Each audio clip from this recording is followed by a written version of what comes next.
Thank you, Sir Casey.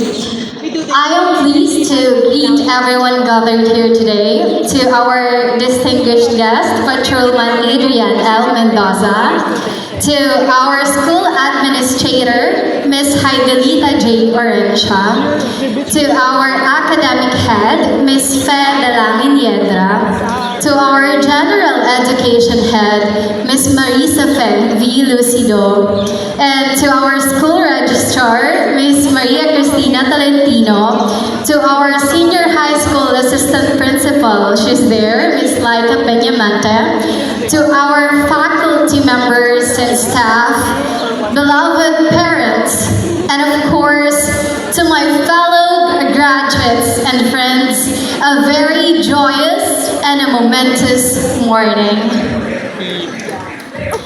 34510. That's right, 34,510. Maybe you guys are wondering, ano bang sinasabi ni Chiki? Ano meron sa numbers na yun? Well, please take note of that because these numbers signify your hard work.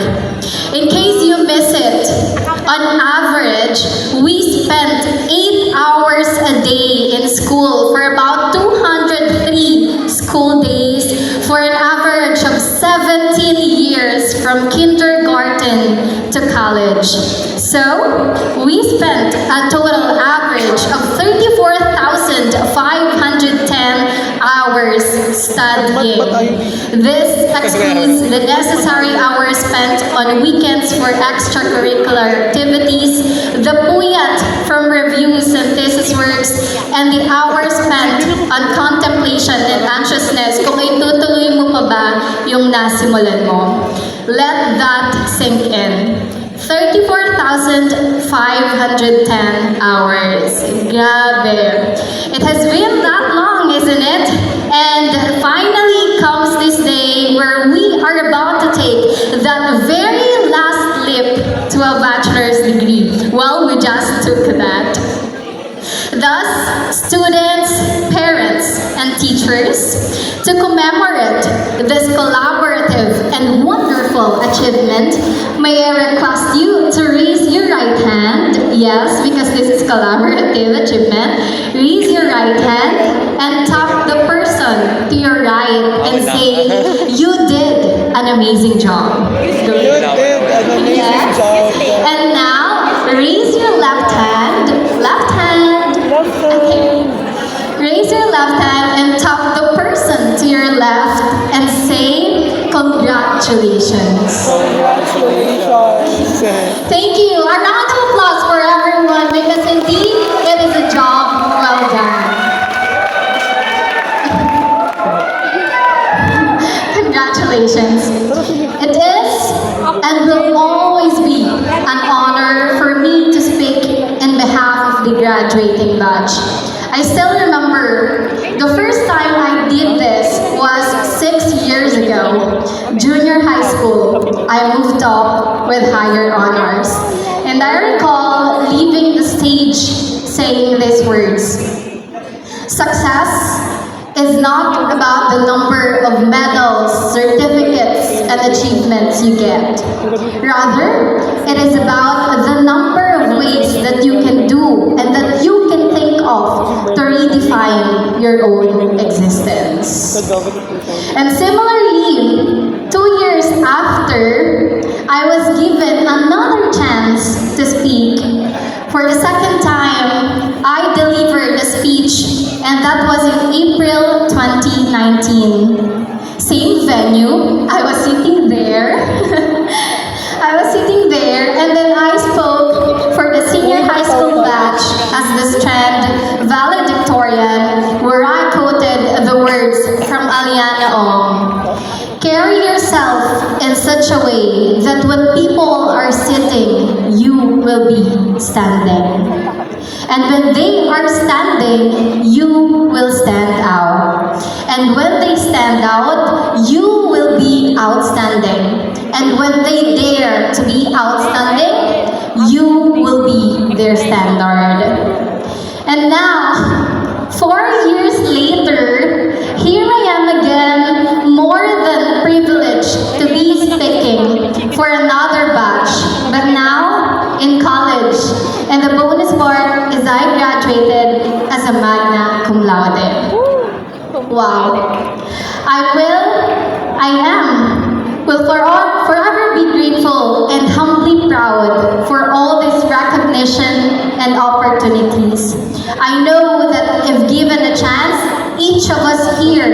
our own story to tell. But today, please do allow me to inspire you as I share a part of me. And this time, I wanted to be real. The first two times I delivered a speech, it was more book-based. So today, I wanted to impart the significant learning about life rooted from the past 17 years that I am studying. Thus, this speech will revolve around three main topics: DTR, discovery, threats, resilience. I honestly hope that you listen, learn, and get inspired because today, this is my story. Contrary to my achievements since young, alam niyo ba na when I first entered the big school, that was in grade 1, ayokong pumasok. Like, ayokong mag-aral. And as I think back, it was the first day of school. Siyempre, as grade 1 before, di ba, ihahatid tayo ng parents, so ihahatid ako ni mama. Tapos dapat, maghihintay sila sa labas. Kasi syempre, hihintayin matapos yung klase.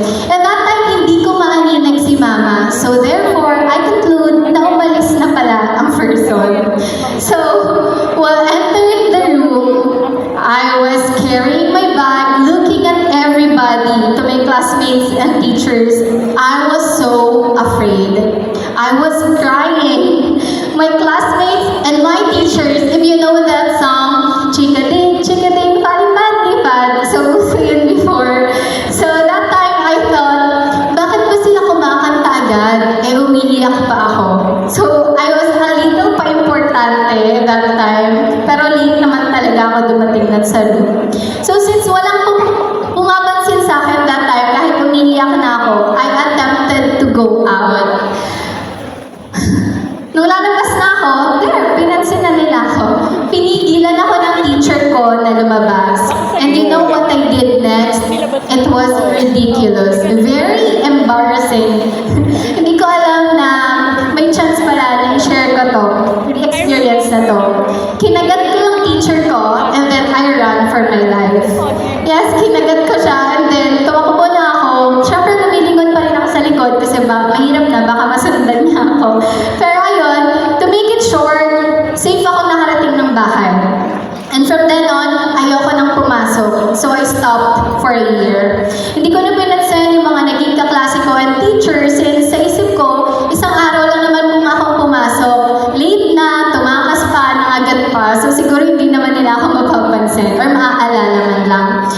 Looking back, grabe, I was so fierce back then. Nakakahiya, but I never regretted that. That is because that moment that I thought I failed, I discovered new doors of opportunity to grow and learn more about myself and the importance of education. Moving to a new place to start my LM days, I started a new life.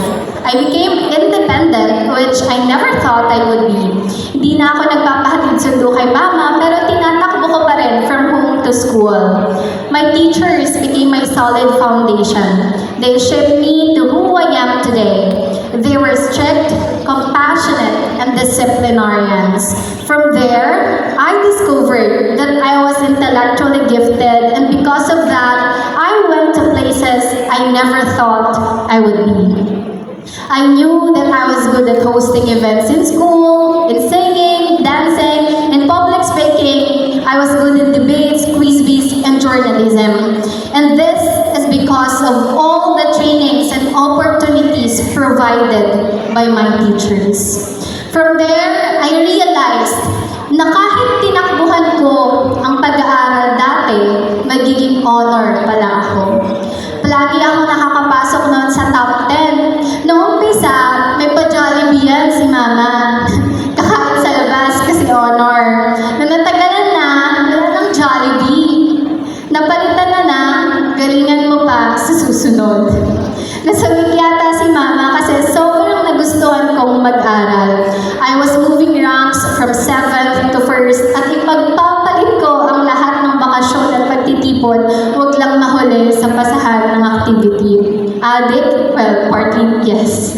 But I think that me being studious is God's gift. However, it is also rooted from the values instilled by my mom. Ang rule kasi ni Mama, mag-aral hanggang may ipapaaral. Kapag nag-boyfriend, tigil sa pag-aaral. So that's the rule in our house. Pero di ba, sino ba namang mag-aakala na yung dating nangagat ng teacher magiging speaker pala sa graduation?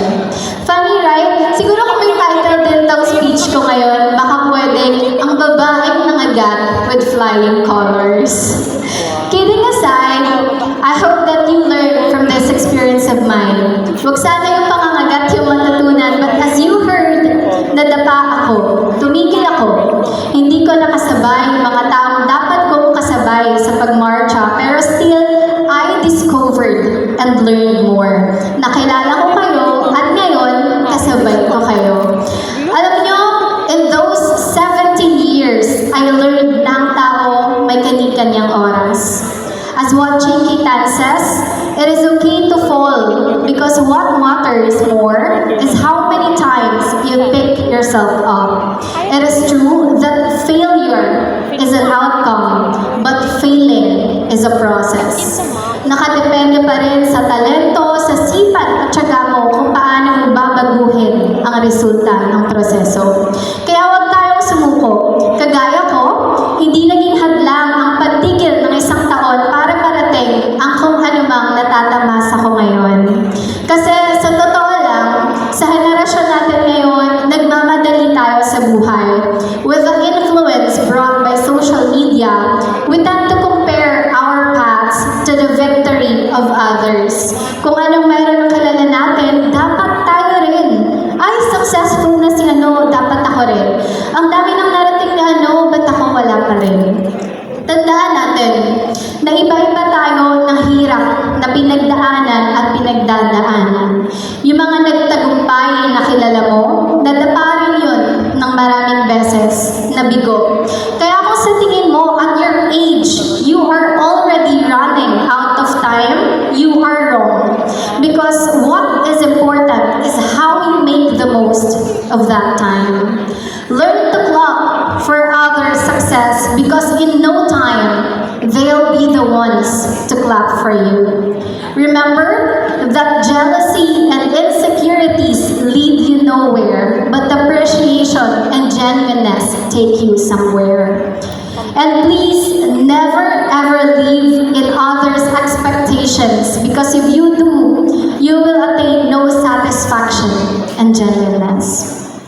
And if the time comes that you ever feel like you are in a dire situation, focus on meditation and self-healing because we need that. So from time to time, mag-isip ka alone and just try to figure out things on your own. From there, you'll get to discover more of yourself, your talents, and your goals. Mahalaga yun, kaya bigyan mo palagi ng oras ang sarili mo, huwag palaging siya. Kahit nagtatrabaho na tayo at may narating na sa buhay, give yourselves a break because nothing is more significant than self-care and self-growth. To you, my fellow graduates, never ever stop learning new things about you and the people around you. Remember that it is okay to compete with yourself, but please do it with utmost care. Alam niyo dati, akala ko kapag may pagmamalaki ka, magiging mabait sa'yo lahat ng tao. I have been an honor student since I started school. I received so many awards. I have 8 trophies at home, all of different sizes from the tallest to the shortest ones. I have sash, medals, crowns, and even the certificates I lost count. Pero I was wrong and I was haunted by the threats. When I was in junior high school, I transferred. This experience still haunts me up to this day. Because I was raised to be a refined person, I thought that my good manners and appearance, as well as my credentials, would lead to a good relationship with everyone. But again, I was wrong. I was bullied. Not for my weaknesses, but sadly for my my strengths. Alam niyo, to be honest, even if I have so many things to be proud of, sobra akong nahihiya kapag pinupuri. Because I know for a fact that I still have so many things to learn, and I know that I am just starting. Kapag nga si Mama nagkukwenta sa mga kapitbahay namin, I always wanted to stop her. It's not because I am mad, but I feel ecstatic actually. But maybe because I just want a silent victory. That is why when I was bullied, I did not know what caused the hatred, but what I know is that it affected me greatly. I felt so horrible inside.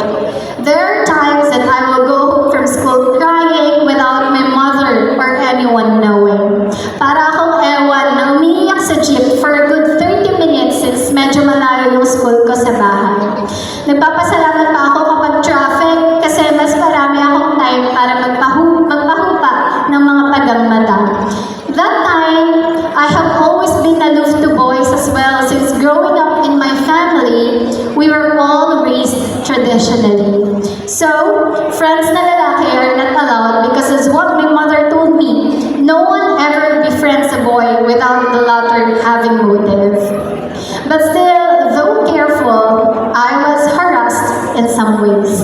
Sobra akong nanibago sa galaw ng mga estudyante that time because it were really new to me. That was the first time that I went to the guidance office because my mom already needed to take action. Nagsumbong kasi yung kapatid ko. Up until now, the fear, the doubts are within me. I lost my confidence in my abilities. Every time I do something or every time someone tells me that I can do it, I feel like I can't. Because it still haunts me that the last time I honestly thought I can, my wings were taken away. I lost myself and it was so hard to regain it. I was just coping through my favorite body, my diary. Luckily, when I entered STA College Calamba, I gained new friends who were genuine and passionate. I learned to distinguish battles between battles. I learned on my own, and little by little, I am gaining myself back. That is why I am very thankful to all the teachers, classmates, schoolmates, and friends who have been there to make my experience worthwhile. And now, I can say that I may not be fully healed, but I am more than ready to conquer the horrors of my past. Alam ko kayo rin, may mga pagkakataon sa buhay yung nagiging dahilan para sumuko. Pero always remember that it is not always the rain that pours that you should look at, but rather the sun that rises after that rain because you shall look. Remember that sometimes people will target your strengths, will make you feel unworthy, will question your abilities, but always look above because no one sees you best but Him. If you see less of yourself, let God be your mirror. If you feel like you are lost, let God be your compass. If you are losing strength, let God be your warrior. Remember that you will never ever be alone in any battle and circumstance because He is with you. In college, I learned more of the importance of education when the pandemic came. It was a difficult adjustment for everyone. Upon experiencing to be a tutor in the slums of Calamba, Laguna, I felt how valuable education is, and I felt the deeper meaning of the word resilience more than ever. I felt so privileged that I have the access to every system and devices there is for me to continue my studies despite the struggles brought by the distance learning. That is why I am thankful because I have a family whom I can lean on in times of self-doubts. I know that many of us experience anxiety, in worst cases, depression, and some were not able to graduate with us today because they stopped during the pandemic. That is why we all should be grateful. Patuloy lang tayong maging mapagpasalamat access that others are deprived of. So whatever it is that you achieve in the future, always look back. Dahil ang realidad sa buhay, hindi nadaan lahat sa talino at sipag. Maswerte ka kung may pera ka, may koneksyon at diskarte ka. That is the reality. So, ranking does not really guarantee a good life. Kagaya nga na sinabi ni Patrolman kanina, your education does not secure you a job. Kahit gaano pa karami yung achievements na meron ka, still nasa sa atin kung ano ang mararating natin at kung magiging sino tayo pagdating ng araw. Magpasalamat tayo sa posisyon kung nasaan tayo ngayon at maging mabuti tayo sa lahat. Dahil yung mga taong nakasalamuha mo sa kasalukuyan at sa nakaraan, maaaring sila pa rin yung makasalamuha mo sa kinabukasan. Kaya maganda man o hindi ang naging impression mo sa kanila, ang mahalaga, may natutunan ka. That is why, to all our teachers here in STI College Calamba, maraming salamat po. STI has been my home for 6 years, for the rest 4 years, but still, the learning that you embodied in us will forever be treasured and applied. I just want to specifically mention the teachers who gave us fruitful years since senior high school days. Sir Elad, who isn't here already, who served as our tatay in senior high school. To Ma'am Heluz, who has been helpful in our growth as she bombards us with activities. To Sir Gio, who has been of help in my real-life accounting problems. To Sir Ram, who always brings us out of the book-based learning by giving us nakakaiyak na quizzes and simulations. To Mamora, my SHS teacher who always say, ang laki-laki mo na, ang dalaga-dalaga mo na, every time I post on Facebook. To Sir Just, who has been so proud of my skills, thank you po. To Sir Marvin Evangelista, whose proficiency, leadership, wisdom, and dedication I adore. To Ma'am Laika, na palaging may pa-surprise quiz, plus intimidating look sa look every time na papasok siya. Thank you for giving me so many hugs, ma'am. To Ma'am Hikvan, who have always been so kind and supportive to us, thank you po. To Sir Kenneth, who left me a message I did not expect, thank you. Surely, I will continue to challenge the norms to make myself an image of a young woman with a good destination. To Ma'am Isa, of course, my proud mommy here, thank you po. Just a trivia. Ma'am Isa always has a sermon before the class starts, kaya may overtime. Pero you will surely enjoy every session with her because she also has the realest examples and learning in class. Sa kanya ko natutunan na kahit gaano pa kapasaway ang kaklase at estudyante, still we cannot easily judge them because the earth rotates and fate is clever.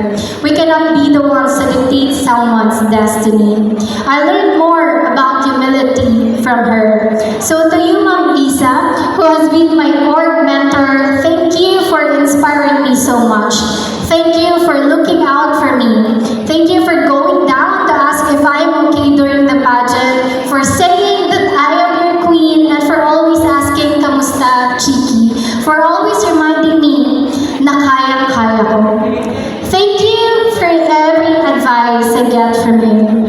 To Sir John Bell, thank you for letting me borrow your meds when I was feeling dizzy. To Miss Busalpa, thank you for running to get me hot Milo. Thanks also to Miss Mia for looking up for me in the clinic. To Miss Gab, Miss Yu, for always complimenting me whenever I go to the faculty. Thank you po. These things may be simple, but I appreciate everyone.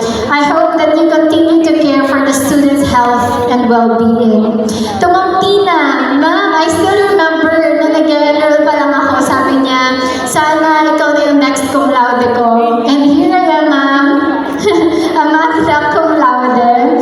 To Ma'am Arancia, who has never been my teacher, but an inspiration to me from the way she talks and speaks with substance. substance.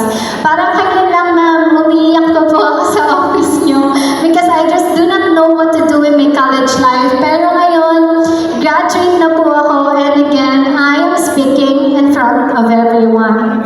To Ma'am Fe, who has never been my instructor as well, but she is the personality I adore from the way she walks and cares for the students.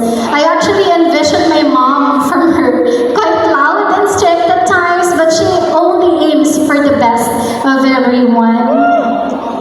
And hindi ko man po kayo may isa-isa, pero to every senior high school and college instructors who handled me and every student here, thank you so much. We wouldn't be here today without your kindness and efforts to teach us valuable things. Sa aming mga magulang, maraming salamat po. May ibang galing pa sa ibang lugar para makadalo sa espesyal na araw na ito. Maraming salamat po sa suporta sa maraming taon ng aming pag-aaral. To every parent here, congratulations po. Nairaos nyo ang 4 na taon sa kolehiyo. Alam ko pong hindi biro ang pagpaaral ng anak. Kaya ang bawat medalya at sertipiko na natanggap namin ngayon ay karangalan din po ninyo. Can I just ask you to give a round of applause to your parents, guys? Thank you so much. Of course, to my family, neighbors, and relatives who have been genuinely cheering me on, thank you so much. To my ates and kuya, you know that my achievements always include you. This achievement is for all of us. Thank you for being with us since day one. If you are watching this, know that I love you guys so much. I hope that we can go to so many adventures together. To my parents, ma, pa, nakapagpatapos na kami, nakakaiyak pala to. Nakapagpatapos na kayo, nakatapos na ako. Thank you for inculcating in me the importance of education. Thank you for the past 17 years of my studies. I know that you are proud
Alam kong gusto niyong ma-mention isa-isa, pero guys, we are 43. Baka bukas na tayo matapos sa ginawa ko. And to my fellow graduates, hindi madali yung naging transition natin from normal classes to virtual setup and then back to face-to-face setup. Pero we all need them. Salamat dahil kinaya natin. To the Almighty God, thank you for guiding everyone on this journey. And lastly, alam ko na alam nyo na hindi na natatapos ang yugto ng pagsusulikap natin. Maaaring nakatapos tayo ng isang hakbang, pero marami pa tayong dapat patunayan at ibalan sa buhay. Maaaring ito ang pagtatapos, pero ito rin ang simula.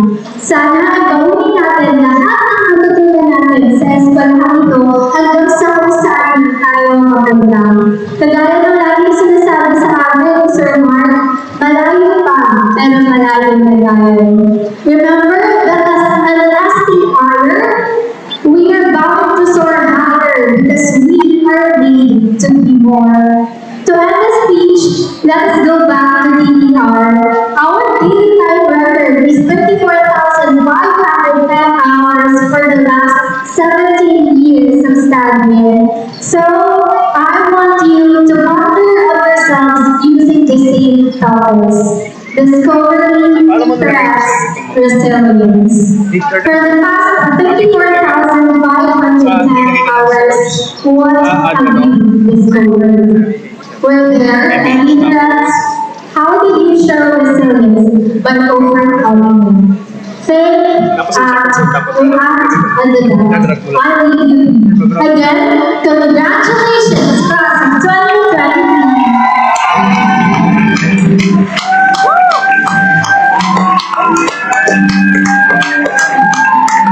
Thank you very much for that very inspiring message.